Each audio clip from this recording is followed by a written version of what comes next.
First off, I guess I'd like to welcome you to this talk. We're going to discuss a project that we've been working on for a little bit now, and it's the Water and Wastewater Operations Career Attraction Project. And you'll notice that I said operations because there are a lot of people in the team that make operations work. So I'd like to give a little bit of a session overview first, and then talk shortly. After that, we'll have Michael do a description of the work that has happened so far, and Edith will be finishing up with the description of how it will be ongoing. So the overview.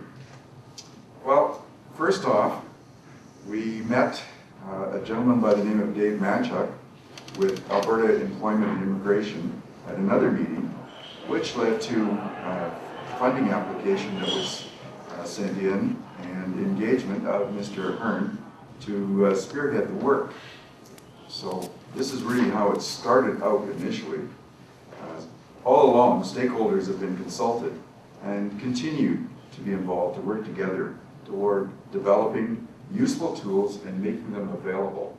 And this is a big part of it, is making these useful tools available. The project objectives and deliverables have been carefully planned and also documented to keep a clear focus to meet water and wastewater industry needs. And that's really what we're aiming at. Some explanation of some of the ways that the toolkit can be used, both locally and for the wider issue of workforce renewal, will be presented. And all stakeholders need to work together as ambassadors for the industry. And I'd like to emphasize this. It's important that we all, as part of our job, be ambassadors for this industry and let people know that we are doing a good job, and it's important. People from various parts of the water and wastewater industry have been discussing and talking about the impending, now current, shortage of certified operators for some time. I don't think anyone here will disagree with the statement that in this industry we are experiencing a workforce shortage. So this project was initiated to provide tools for educators, for career counselors, municipalities, industry, and ambassadors to the industry to promote an awareness of the importance and the opportunities of a career in the water and wastewater industry. And we want to emphasize the opportunities that are there. The people in this industry provide critical services to every municipality and industry, literally protecting the health of everyone and protecting the environment that we live in. We know that. We have to let other people know that. It was recognized that we need to let people know more about this occupation to demonstrate that it is a challenging, technical, and interesting career. So we also need to create awareness of the numbers of new positions that need to be filled in the near future. An awareness within the people considering career choices, and also an awareness by the public of this essential service. So earlier this year, the Alberta Water and Wastewater Operators Association applied to Alberta Employment and Immigration for a matching grant to fund the Career Attraction Project that you'll see details later in this session. The application was accepted, and that was accepted at the Alberta Water and Wastewater Operators Association annual conference. And the project is funded 50% by Alberta Employment and Immigration, 25% by Alberta Water and Wastewater Operators Association, and 25% by Western Canada Water. Stakeholder support is the next thing I'd like to talk to you about. We have established that we do have an industry-wide workforce shortage. So to provide input to the project and ensure that the project is going in the right direction, a stakeholders meeting was held March 12, 2010, the last day of the BAMP Operators Seminar. The meeting was professionally facilitated to ensure that common issues were identified and stakeholders from across Western Canada were present and heard, and there were invitations that went out to a number of people that were involved in that. So by working together, the project will benefit stakeholders from various sectors and locations across Western Canada and hopefully in the Northwest Territories as well. The resources and tools that this project will make available should go a long way toward enhancing the awareness of the water and wastewater career and industry workforce renewal. Now, I'd like to call on Mr. Aherne to give you a little more detail on the project and the tools that will be available to enhance awareness of the career. Well, good morning, everyone, and I'd just like to, before I get started here, acknowledge a few people in the room. As Del just said in his previous slide, a project like this doesn't happen without a lot of people behind the scenes, and one of those persons is Lady Nancy Brooke. If you could just, Nancy's been our lead writer for the video portion and our consulting producer. And I see that Wayne Wall and Carly Friesen are here from Portage. They were quite important in Manitoba in getting us going there, and Susan DeBrownie from Saskatchewan. We have some of the sites here. I see Nancy McAteer. I see Garth Carl was here. Maybe he found a seat, but he was here. And I see Ed Spohr from Okotoks. And I apologize if I've missed anyone else, but it has taken a lot of people with a lot of a little contribution, but all of that contribution together to get us where we are here today, which is very close to the end. This project was actually developed based on a template approach that we had pioneered with the heavy equipment, the crafts guild, the heavy equipment sector in Alberta during the last boom. Oh, by the way, sorry, I see Andy Bevington in the back, who is also from Devon, helped us out quite a bit. And Jim Hepler. Thank you, guys. This approach really has 4 phases to it. One is to establish the intent. Then we talk about audiences, what processes are going to get us where we need to be, and then what are the deliverables. So for those of you in utility management who are familiar with Stephen Covey's work on the 7 habits of highly effective people, this is the habit which starts with begin with the end in mind, and that's what we always do. What is it we're trying to do, and what's the result? So at the end, the steering committee guiding this project ought to be able to do what I do, and that's go through and highlight that last column. So really, what is this project about at the end of the day? It is about developing a set of tools that are commonly developed, but that can be used locally, either by frontline supervisors who have been tasked with finding somebody to become a new operator in training, or needing to promote the industry locally.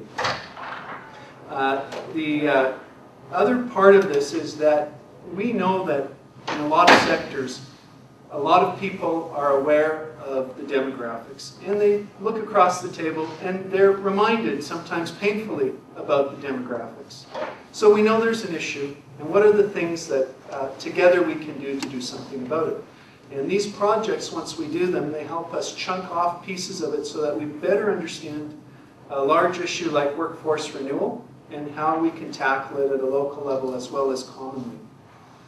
There are 6 audiences, and this is all explained as well in the technical paper that you have in your proceedings, so I'm not going to spend a lot of time on it. We actually don't focus solely on high school students.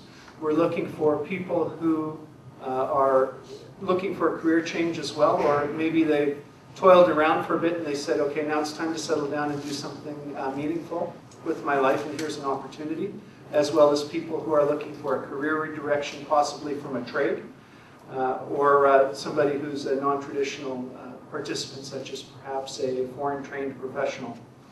The key processes that we used for this project were to actually design the project with the steering committee, and to actually go out, and we did a series of 36, in the end it was 36 40 to 1 hour key informant interviews to tape. If you did see the segment 8, which is the capstone segment that Del has been showing, you'll see how we've incorporated some of that. It's taken us a lot of time to content analyze 36 hours of tape, but when we're done we'll have these segments, these video segments in the middle of this product, which will be your industry from people who've been in 5 months to 41 years, talking about why it's a good industry, acknowledging that it's largely an invisible sector, but why it's intrinsically rewarding and why you ought to consider it. So what we've done here is it's designed for local. It's a local toolkit. So if you want to think about this like the Tim Hortons double-double of workforce attraction. Anywhere you go in Western Canada, you ought to be able to talk about your sector in a fairly consistent way, but localize it to your situation. Okay? Customizable, that's what I mean by that. So it's like a franchise model without being a franchise model through your constituent organizations in Western Canada Water. Okay? And then Western Canada Water has committed to a common career site. Okay? There's also a four-page guide. We've designed it so that it can be printed in a grayscale on an 11 by 17 because we recognize a lot of municipalities are needing to be very sensible about the dollars that they have available to do this and can do it on a demand basis. There's actually a forms fillable a little box at the bottom of the last page where you can put your for more information contact in. So this is Edith. Thank you. So as was mentioned, Western Canada Water is going to be the one that's going to keep this information together by having a career section on their website and by having a public awareness group working together with all the constituent organizations to make sure that this does not die and can move this whole project forward. Looking at what we're going to do, the availability for schools and guidance counselors, what we have is they have a magazine just like we have our water magazine called Canadian Counselor, and 2,000 of them, which would be tied to the areas that we're concerned with, the whole DVD and the information will be sent out to them. Looking at the labor market information for the various provinces, each of the provinces has various centers, employment centers, career centers, where we will be rolling it out. So looking in Alberta, there's 45 that we've identified. In Saskatchewan, there's 20, and in Manitoba, we have 17 sites that will be going to. So that's what it actually looks like when it hits those. And so they put the DVD inside the plastic case package there. Thank you. We sort of talked about the target audience, but really, we need to get this message out. We're not the employers. So we have to make sure that what we've created is going to the employers who are the ones that are going to be doing the hiring for us here. So guidance counselors, the teachers, the vocational schools, the universities, the colleges, the parents, the peers. All of us are to be ambassadors of the career, and we all have connections and we all can work together in order to have this happen. The DVD is embedded in the YouTube, and there are instructions that will be provided if you wanted to even have it on your own site. The idea is to get this information out because these careers in water are extremely important. We all work for somebody. They all need to know how important it is the work we do. So this is one of the ways that we can look at getting the word out. There's organizations that look at municipalities, urban, rural municipalities. Those associations, we need to bring the information out. If we're looking in Alberta, there's the AWWOA, the Alberta Urban Municipalities Association. There's the Rural Utilities Association. There's the Alberta Association of Municipal Districts and Counties. And Del and I will be working on getting that information out within Alberta. The constituent organizations in Northern Territories, Saskatchewan, and Manitoba will be doing the same in their areas because they have the expertise. Again, there's the two approach, there's the overall, but there's the individual approach that we need for each of the provinces. So if you want to let people know within a smaller municipality, larger municipality, this DVD will be a way of showing the kind of work that gets done. What do we do? There's a quick start guide as well for HR practitioners, and it's a need-to-know information on what needs to happen, what the certification is within each of the provinces. And also in our brochures, the various constituent organizations are noted who have the information about certification within each of the provinces as well.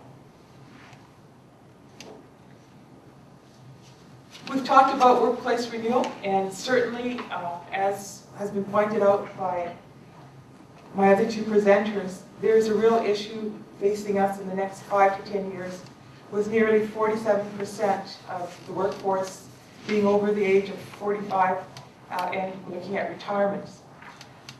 So, public awareness of jobs in water as being a good, solid career choice and a profession needs to be out there. One of the things, in order to do that, when we looked around our table at our board meetings, was the fact that we have constituent organizations in each of the various provinces, and if we collaborate and work together, we have the ability to move ahead. So we have developed this public awareness committee from each of the various constituent organizations, and we meet on a regular basis to continue to promote what we're doing here. We really need to let people know that this is not a dead-end service job, but a good career that offers variety and mobility. There's a lot that we learned. There's a whole generation piece. We look at different approaches. And although there's traits within generations and how people react, there's changes within the whole gamut of what goes on. So just working together and collaborating will resolve some of those issues that we're faced. This is just one component, though. I mean, what we're looking at here is career attraction, career engagement, and outreach. The industry itself needs to look at retention and succession planning, and there's a whole other gamut that needs to be looked at. Most of us, or many of us, when we looked at how we got into the career, it was by accident. And so what we need to really try and do is promote it as a choice. And that's one of the things that we're looking at moving forward by having us working together, having the DVD, having the websites, having all the other toolkits that Michael was mentioning.